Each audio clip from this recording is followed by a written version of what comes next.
Here we go. Everybody who knows me know one thing. If I say something, it's for a reason. I've never been one of those people that said something and didn't mean it or didn't stand by it. And we've had a great relationship with Nike. Well, pardon that. Jordan brand. Now, let's look at a couple of things. Because I want it to kind of be a little clear.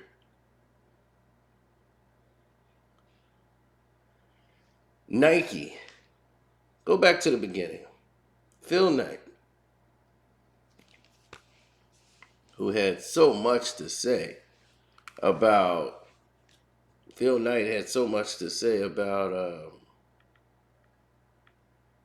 Kyrie Irving, immediately coming after Kyrie Irving and pulling the plug on him, saying, "Oh, we're gonna part away," immediately doing so without counsel, without conversation. And this is Phil Knight. Phil Knight was considered to be, for black executives or anybody, like he was somebody who was an ally. He was giving blacks opportunities. Now, this man made his billions on his own with his group of people that he had. Small group. He got a loan from his dad. He was selling shoes out of the car. Um, the shoes are supposed to be called like something like Devastation 6 or something. Some name he came. He paid $35 for a $1 billion logo. $35, and he hated the logo. He thought it looks like a check mark. And what he wanted something, a logo that represents like speed. So the guy who made it for $35 just made it look like a guy had made a mark, running so fast, or a car. Now, Phil Knight is a track star, ran track, so of course the shoe would be a track shoe.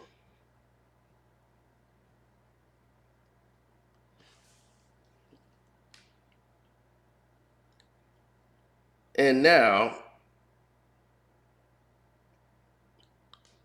this corporation evolved. John McEnroe was the first American signing that was big in the 70s. But he really didn't transcend the shoe. Michael Jordan signing in 1980, was it 83 or 82? That did it. That took the company and got that ball rolling.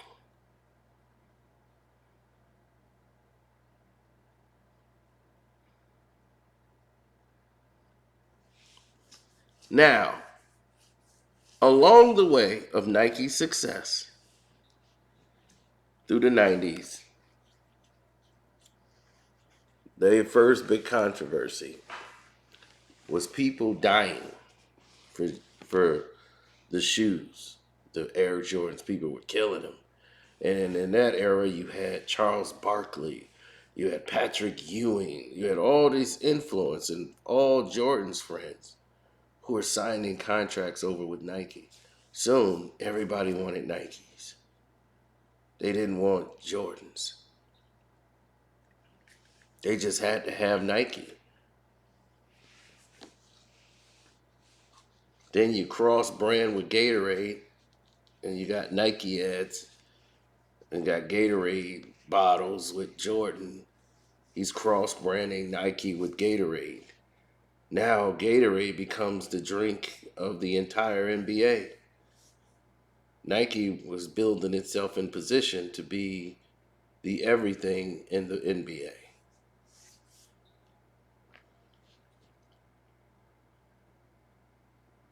Then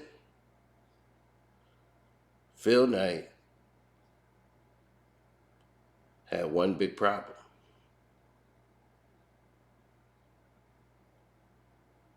He was old school. And in old school ways, they never catered to promote to women. Don't pitch the bitch.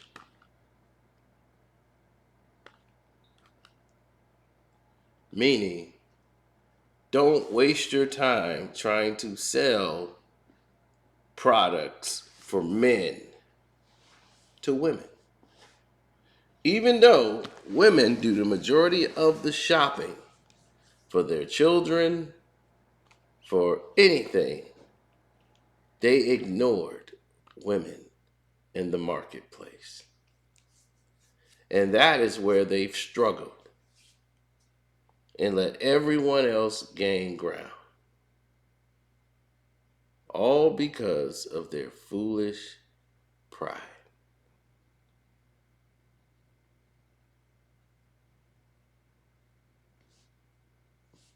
Extremely foolish pride. Oh, it gets even more interesting.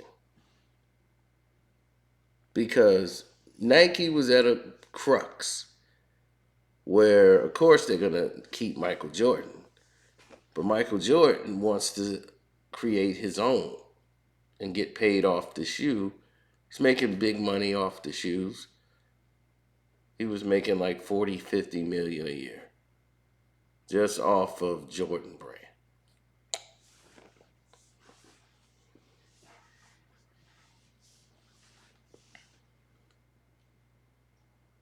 Now, because of that,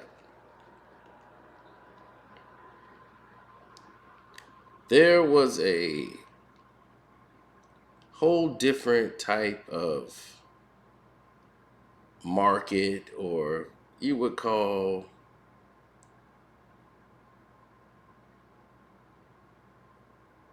I wouldn't say market, I would say an industry. A different type of industry. And back then the industry was, we're going to do what we want to do and everyone else has to just, bear witness or bear with it.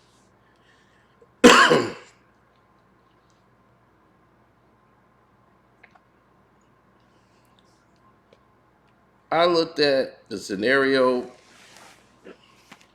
with Kyrie Irving and I looked at it with Phil Knight, and once again I said, why are these people acting as if they are just holier than holy?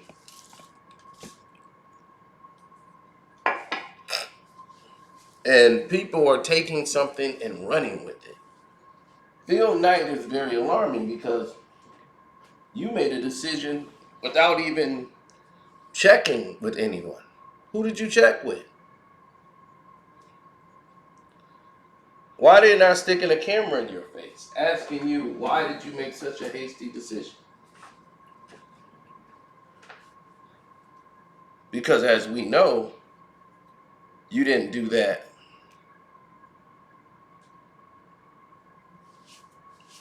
back in 2018.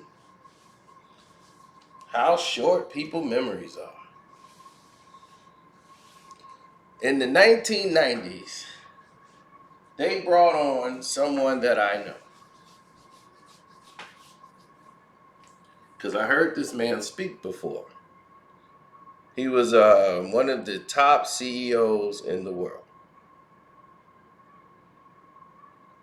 Trevor Edwards. Trevor Edwards was brought on to be the president of brand operations at Nike. He was brought in to replace everybody. He was there to be the guy. He turned Nike from a $1.5 billion business company to where they at. When he left, they were about 35 or $33 billion in worth. Now, how did Trevor do this? What did he put in place? I'm quite sure there's other people there. I'm not saying that. But what did Trevor add to the game? This black man came there, shook up the entire industry, right? Shook it all the way up. Because you know what he did?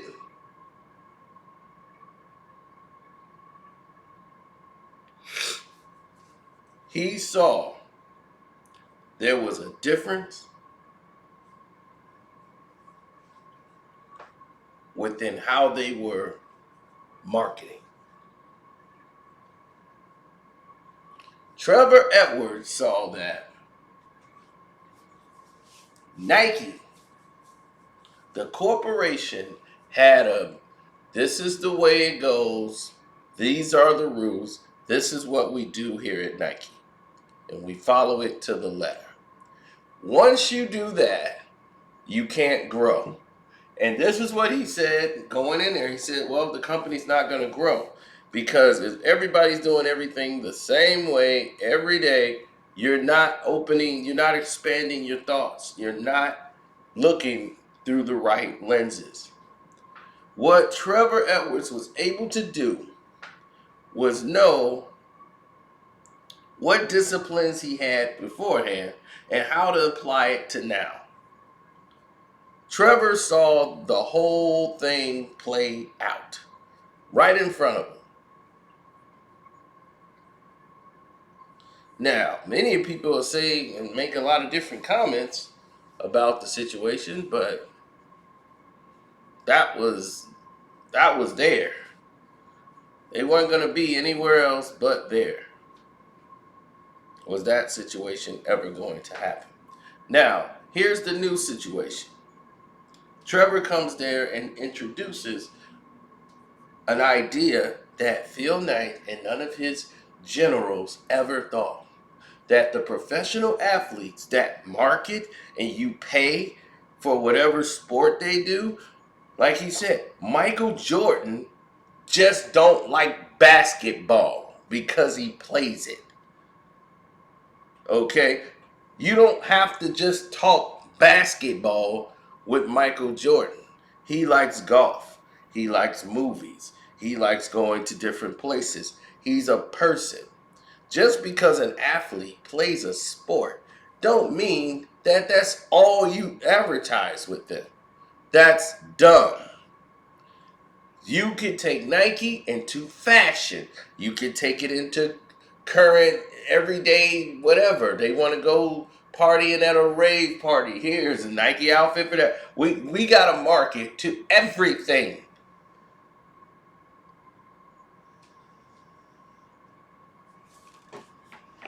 So now the world opens up. And once the world opens up, now people are interested. People are now looking and saying, hey, what have we missed out on? We need to promote this guy, and this is going to be our future of our company. Trevor was on his way. But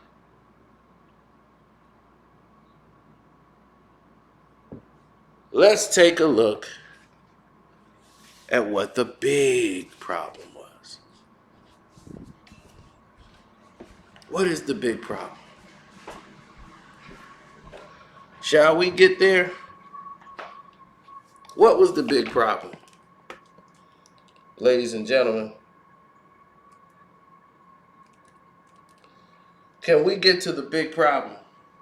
And don't forget to hit the like button and definitely subscribe. Do what this says in the banner, please. Our Cash App is Carceno, Karceno. Yes, hit that notification bell so you don't miss anything. If you do sign up and decide to join, absolutely like the video up, because here we go. Now, Nike was having internal problems, and they have been having internal problems for a very long time, and it wasn't being addressed. Everything was getting toxic. And with everything with the Me Too movement, the Nike's Beaverton, Oregon situation, their headquarters there was a revolt that was going around from all the female peers that are watching all the males get promoted while they're experiencing sexual harassment, gender discrimination, right there at Phil Knight's organization, Nike, the largest sports footwear and apparel company, right? They knew how bad it was. Mark Parker, who was the CEO, who was the chief executive at the time, right? And was the assistant to Trevor, who's the president, right? They threw everything Mark Parker did on Trevor Edwards. They set this brother up, knowing this brother didn't do anything wrong. They set these lieutenants up.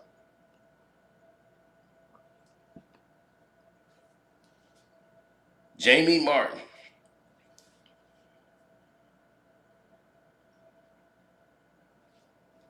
and Mark Parker.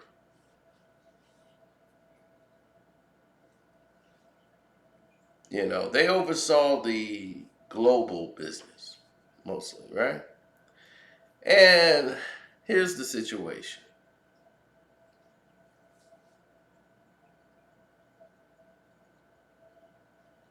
Mr. Parker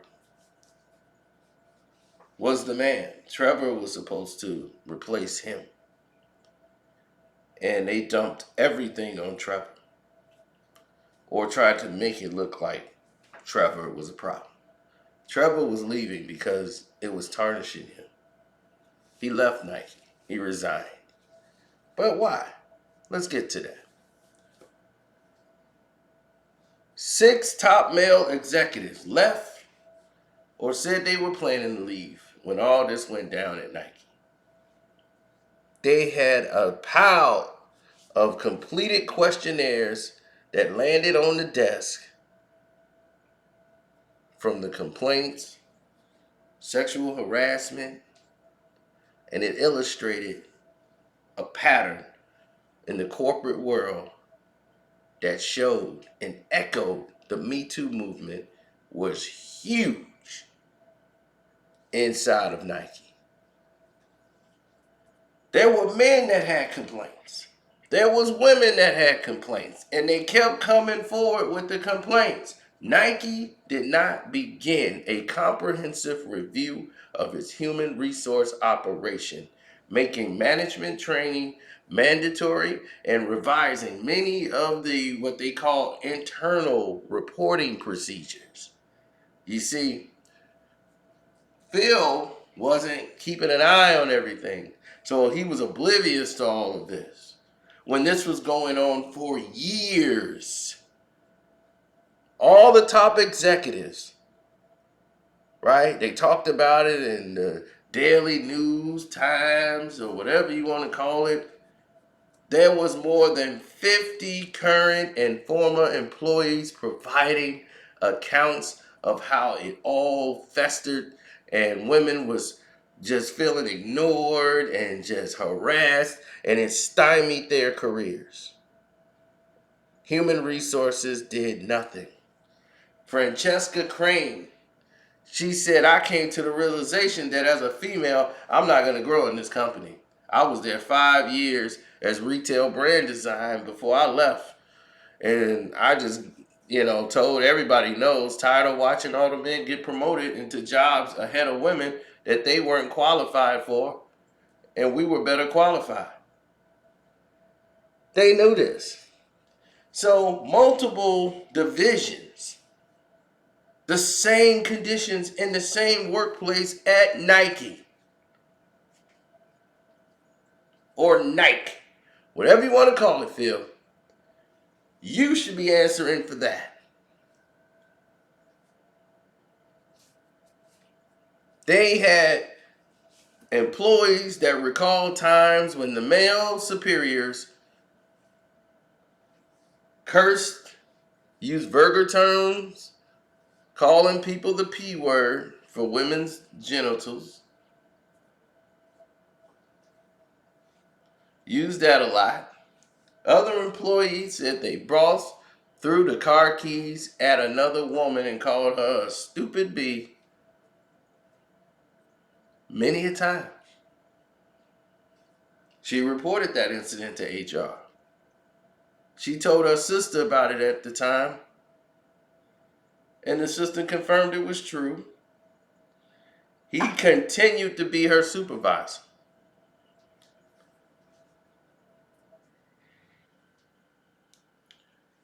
People who went to go report this to other, like ESPN and all these other places, they had to be anonymous. ESPN, some of the locations, didn't want to cover it and made it a side story. Oh, it gets even worse. It gets even worse, people. Nike made them sign a non-disclosure agreement. So that non-disclosure covers even being harassed. You can't talk about it. If you work for Nike and you got that non-disclosure, you can't tell them you're being harassed. You can't tell nobody in the outside world that you're being discriminated against or nothing. But Kyrie Irving making a tweet about a documentary,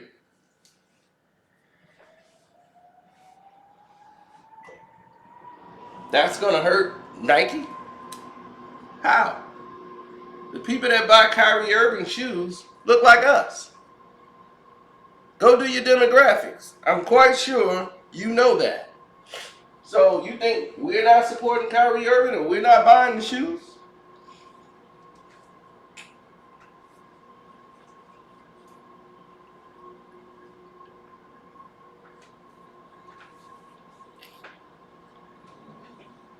Now, see what they did was they wanted to suspend the contract. Like, oh no, well when he come back playing, then we'll, get some Nikes on his feet. Nah, bruh.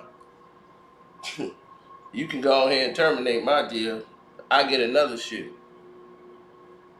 somewhere else.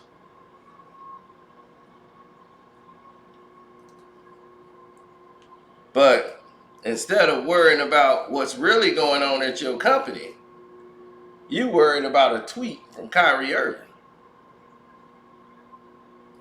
So most people had to be anonymous when they spoke and told what was going on inside Nike, risking their jobs, everything. And they was ostracized in this industry that they promote. That's what they were fearing. Nobody feared them. They were fearing that. Now, let's look more into it, shall we?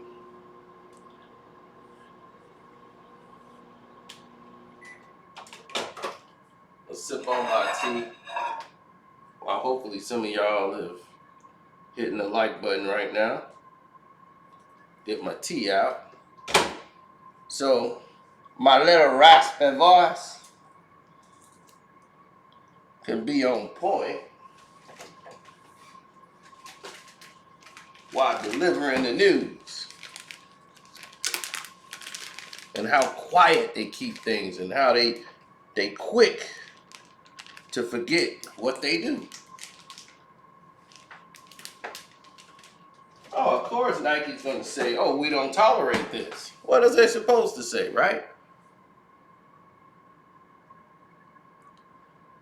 Now, of course, Nike portrayed its problems as being confined to a group of high-level managers who protected each other and looked the other way. That's just something we're not going to tolerate. Keywan Wilkins, the brother who ended up taking over for Trevor, knowing he wanted Trevor's job. That's all he wanted.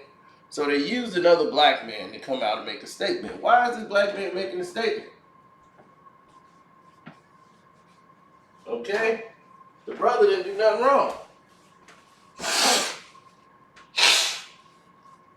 But instead of sticking up for the brother, Keywan decides to stab him in the back.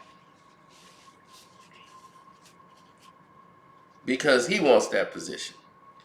Phil should have been out speaking.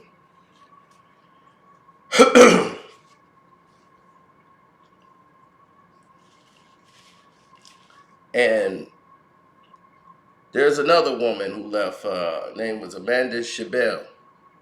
She left Nike for about 5 years at being with Nike, and she talked about the systematic problems that they had.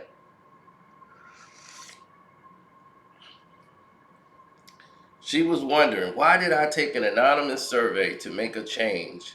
Many of the peers I reported my incidences to, and a culture that was uncomfortable, disturbing, threatening, unfair, gender biased, and sexist, hoping that something would change that would make us believe in Nike again.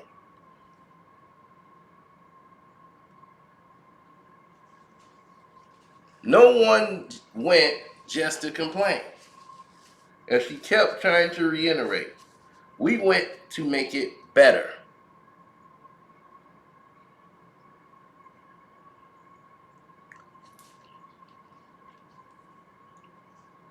That's what they went to do, was to make it better.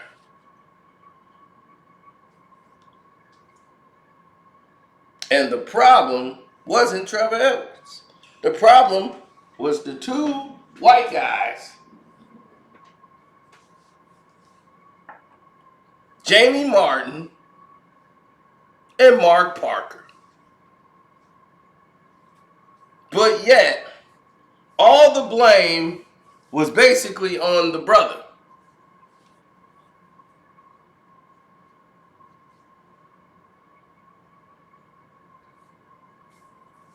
Mark Parker is the head of all of them. He is the chief executive, the big dog. Trevor Edwards, they're coming at him, blaming him, when they know Jamie Martin did what he wanted to do. And that was his lieutenant. And they said, well, your lieutenant did that, so you gotta fall on the sword.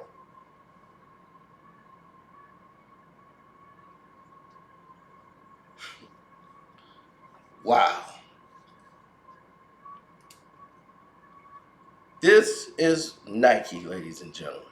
And what Adidas was doing was breathing down their neck. As their biggest competitor, Kanye West turned Adidas to a powerhouse. They used to have Kanye West, and they told Kanye West he was crazy when he had the Yeezys over there. You remember the Yeezy ones that came out for Nike? Made a lot of revenue for Nike. Then he took his business to Adidas. They said, go kick rocks. So Adidas gave Kanye a deal, and the rest was history. Yeezys are all into the fashion world, the same place Trevor was telling you Nike should have been. And what about the women? You see, that's their biggest problem. They struggle to get traction in the women categories, the fastest growing segment in the market, because we covered it over in the beginning of this video. Old Phil Knight's mentality. Don't pitch the bitch. Don't sell it to women. Mentality, old school mentality. The men is what make the world go round. The men go to work, women stay at home. Those old days is over. Now that those days is over, for now this is the new world where everybody got something to say.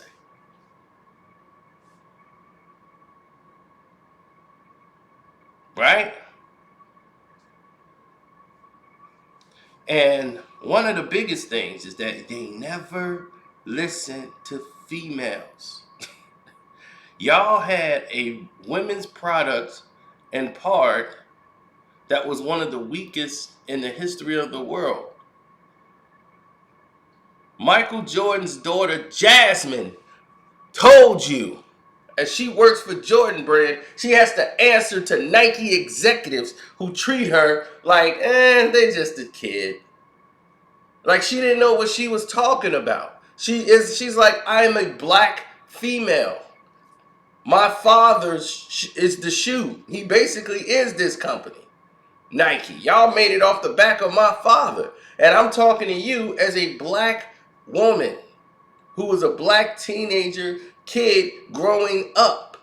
I wanted to know why I couldn't wear Jordans. I wanted to wear Jordans, my father's shoes, and y'all didn't make them for women. Now, y'all women out there know y'all had to go buy men's. Y'all had to get a 5.5 in men's to wear some Jordans. They ain't make them for women.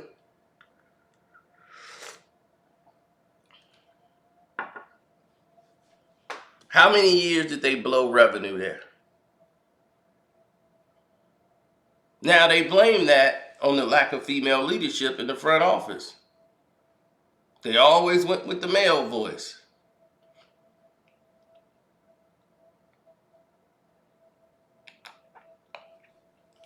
Now the research shows that women are strong in Nike's own research.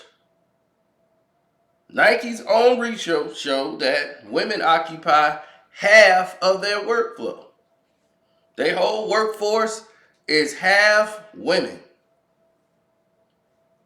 But 38% of positions of director or higher and 29% of the vice presidents, that is.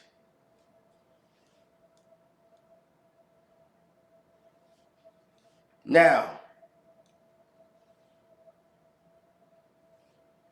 it was Trevor Edwards, the former president, that green-lighted a marketing campaign for Vapor Max shoes for women.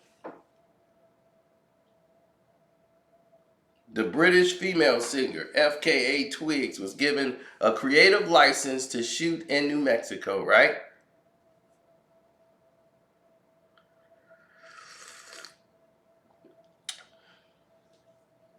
This is important. A person who saw the rough cut of the commercial and others who saw the final cut, there was a few shots of the shoes, just a few. And instead of having a woman, they had some girl that looked like she was twirling on a stripper pole. And they had male athletes in sports bras striking odd poses. They killed this ad, costing Nike millions of dollars. Now, Trevor Edwards was blamed for this. Why?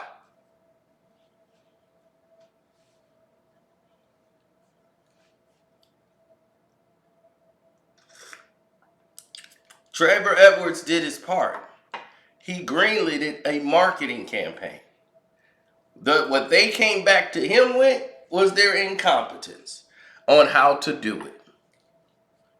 But he was pushing things in the right direction.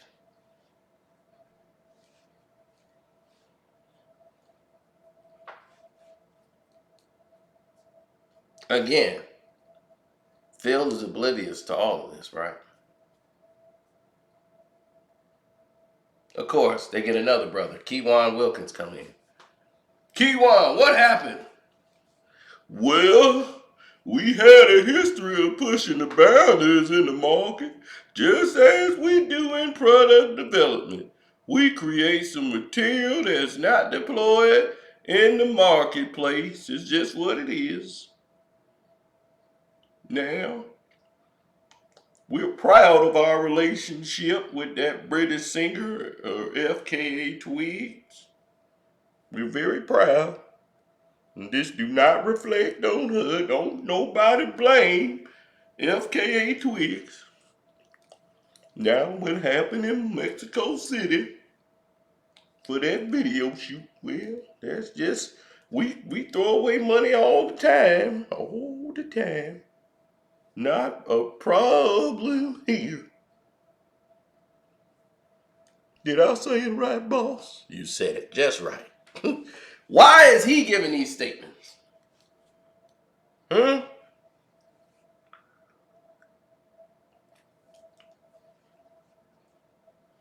Now, here is the problem that everyone seemed to have. Whenever there was a problem that was friends of Trevor's,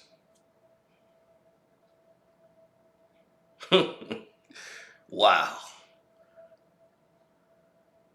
So, Nike went on to dispute that women were not involved in the creative and marketing operations, noting that female executive leads was in its women division. This is what they said. Here come Keywan. Get Keywan. We need him to talk about what's happening there. Come on, Keywan Wilkins. Well, there was more room for opportunity in the company and increased representation in the senior positions. All of a sudden, there was room. Wow, where'd those rooms come from?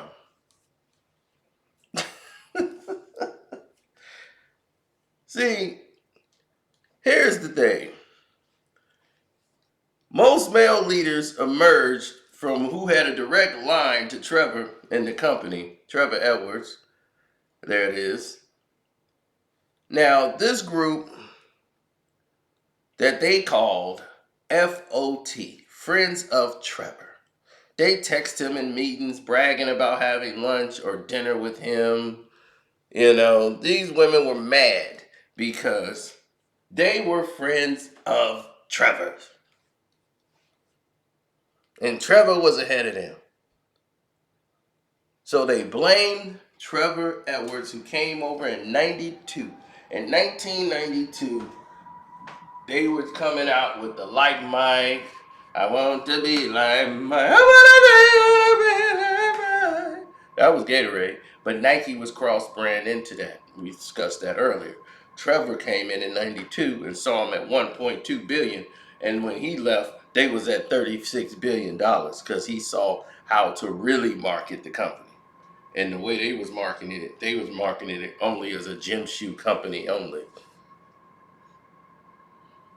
So let it be known, a black man was on top of all of it. Say it right. Trevor Edwards was blamed.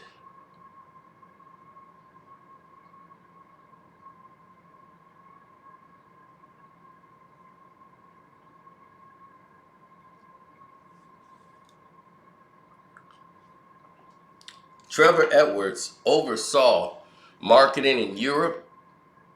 He moved to the United States to take over the brand in 2002, 10 years after being there.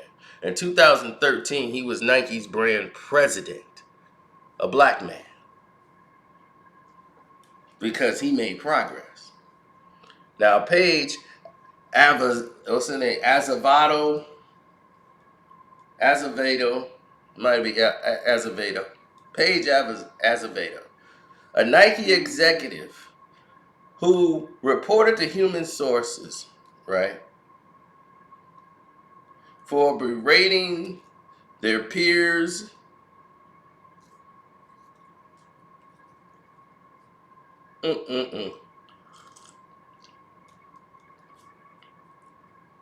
Uh-oh, that's Kwame going live. So I'm going to check that out in a second. Just put that over there. So that's what threw me off. I got an alert, Kwame going live. Um, yeah, other women berating them in public.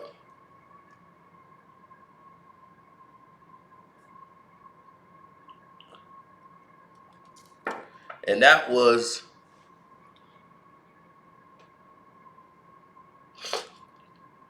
a guy named Daniel Tawai or whatever. Again, nothing to do with him.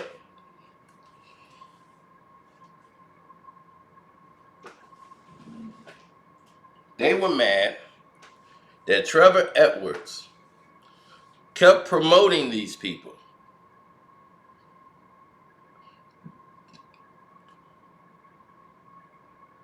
A senior director for Nike's digital brand in North America. Paige thought she should get the job when it was up. She was surprised that Daniel mostly talked about how Edwards had nominated him for a fast track career program. He basically said, I've been nominated to be in this VP program that's going to be my goal for the next 6 months to a year. So she said he made it clear he was a friend of Trevor. FOT. Now, they had reported Mr. David Tawai to Human Resources for berating them in front of people to the point of tears. Then he was promoted to vice president last year. He was one of those people who was abruptly departed. Now, Wilkins decided that he was not going to comment on Mr. Tawai or anything else. Nike had no comment on his departure. Why not, Phil? You had something to say about Kyrie Irving. Now all of a sudden the cat got your tongue. You don't feel the energy to talk or make a tweet.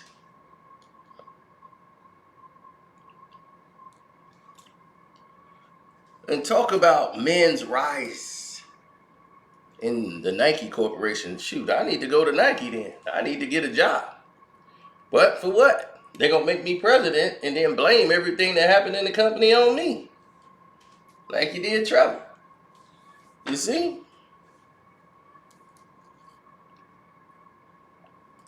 You always try to go against God by trying to be God. Then God shows up. Then it all goes to hell, don't it? Your arrogance and ego made you do that. Thinking, I can't be touched. Nothing can happen to my company, I'm invincible. That's how they all fall. That's how they all fail. Vanity. Knowing that this material life means nothing. The strongest people in the world are those who can walk away from the material and like it's nothing. And walk out proud like, you can't touch me. They're not even protected by anything.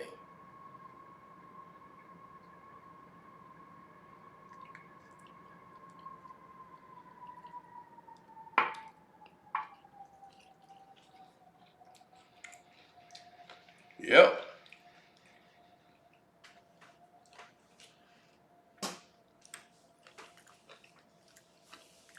Yep. This tea is good. Now,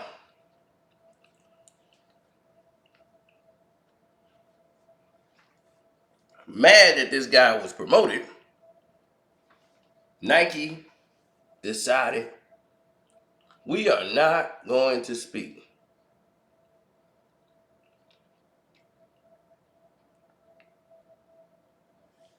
Trevor didn't speak on it. Men advance more quickly in key roles in merchandising, design, and marketing. A number of high-ranking women began to leave the company. Patty Ross, a vice president of workplace design, she left Nike when she got there when she was 16. She had a mentoring division inside of Nike, and she had Carrie Hope Pack. She's a 15-year veteran. She got married while she was at Nike. She helped launch the Nike's woman brand. And Nikki Neuberger, a vice president in global brand marketing for the track running division for women, she was the driving force behind the Nike Plus app.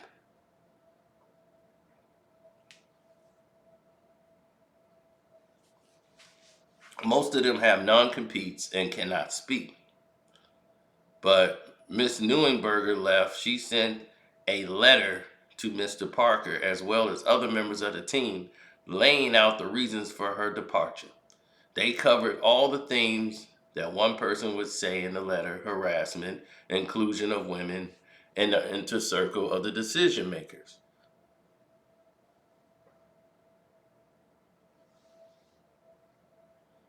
Now they had to send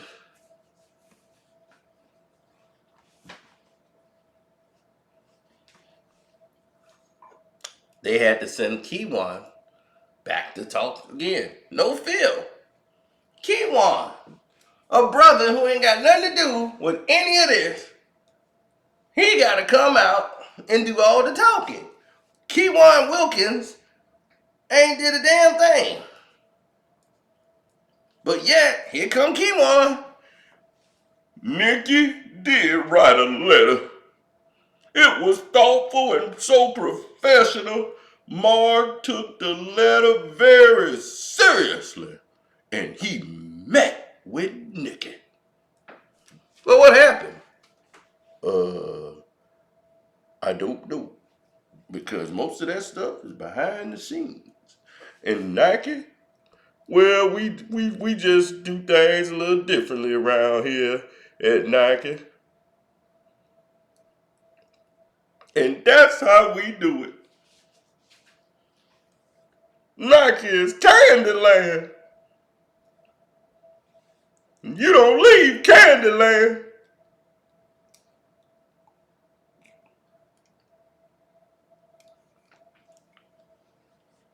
Now, Nike has talked about the Me Too movement and how they was in support and all this stuff. People went there saying that they were looking for help. They were promoted that you're going to want to work at Nike. It's hard work. Our ethos is party hard, get up, 5-mile runs in the morning. This is it. This is where you want to be.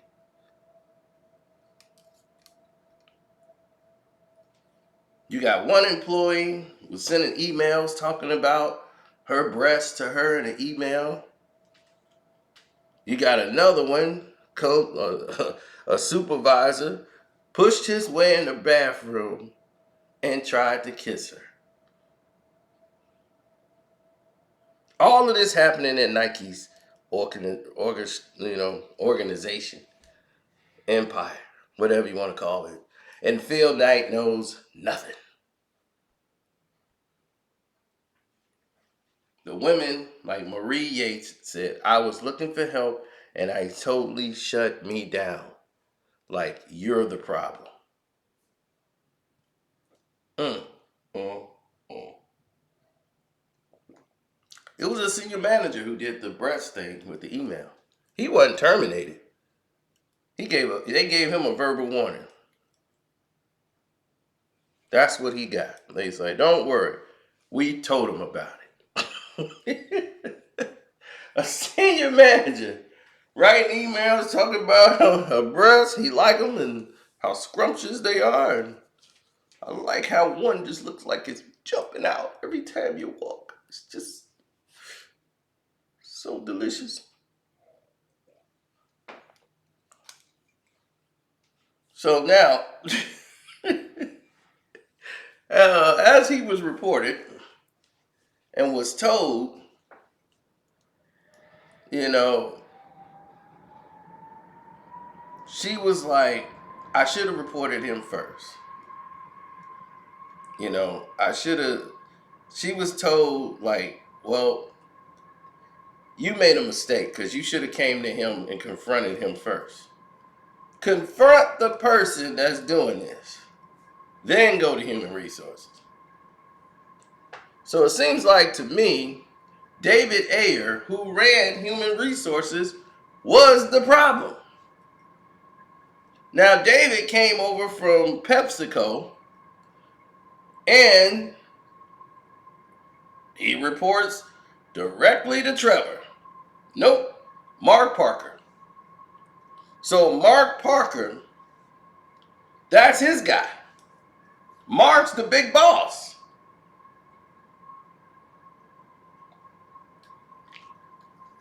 So they got rid of Trevor, Mark, everybody. So if Mark Parker got to go, then you got to get rid of Trevor, who just was doing his goddamn job. But everybody looked at friends of Trevor. It's Trevor, and they promoted him. Now, if David Ayers was not bothering Trevor with any of these complaints, how does Trevor even know it's going on?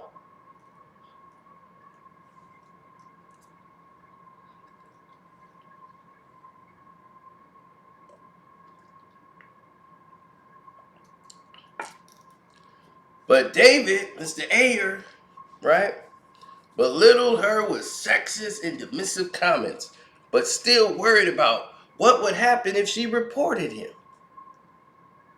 His general attitude towards women, she said he looked at them like they were less capable. Like they were sympathy hires.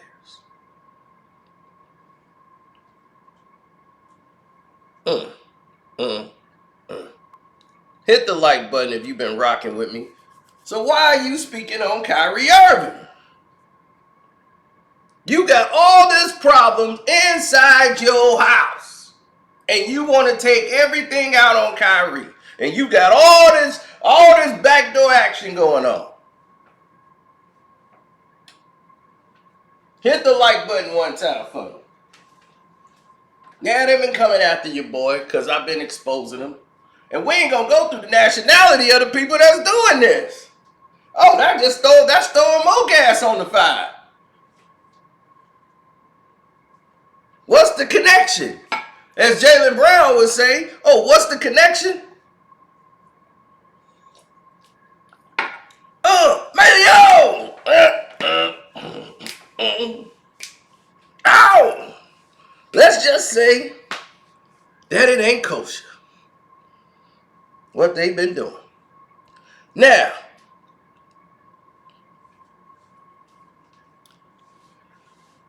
let's get even more into this.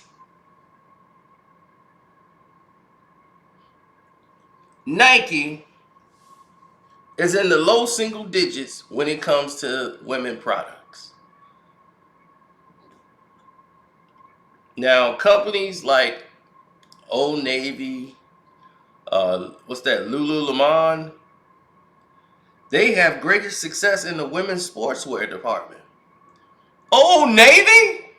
You're Nike and you're losing to Old Navy in the women's sportswear department. Let that sink in.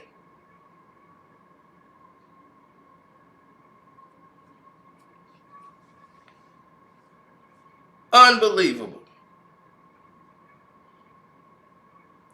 So now Nike has named a woman, Kelly Leonard, as the Chief Diversity and Inclusive Officer. And here come old Keywan.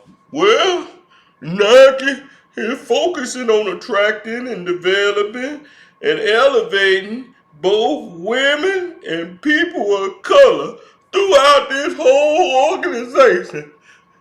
Man, look at me. Right now, I be somewhere in a ditch. Eating on some doggone watermelon. But no, I'm right here, right on this plantation, right here in Beaverton, Oregon, baby. This is Candyland. And I ain't leaving. Good old Keywan.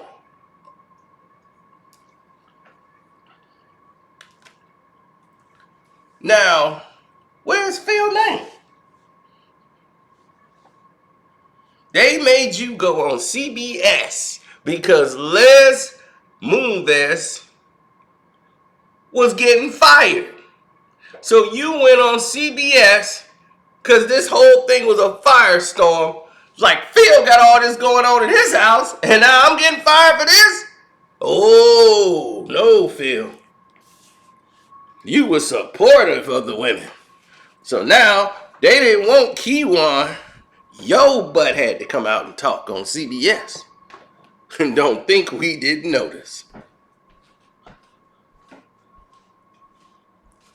You tried to get super dismissive and clean it up.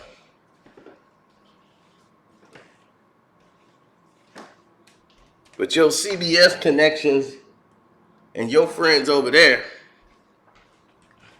who had you try to come out and save Nike's quarter, you had to go out there and sit there and save the quarter because women were all coming out of all nationalities,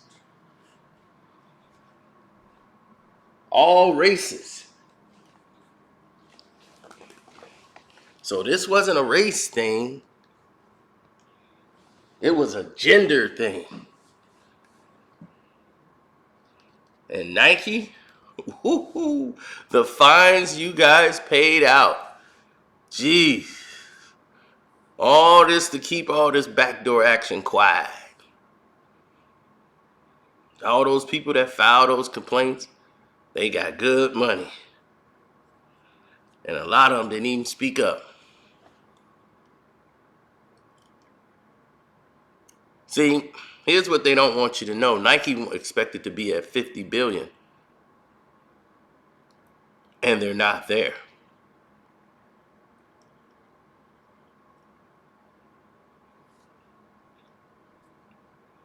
That was 5 years ago. And you're not there, buddy.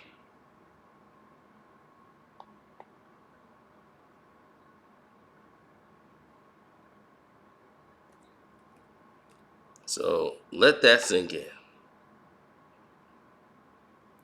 Anyway, I'm going to get up out of here. I want to say thank you for everybody that listened.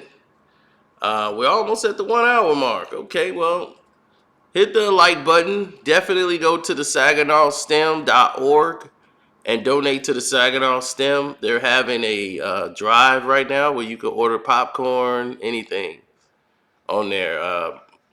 I'll put the link.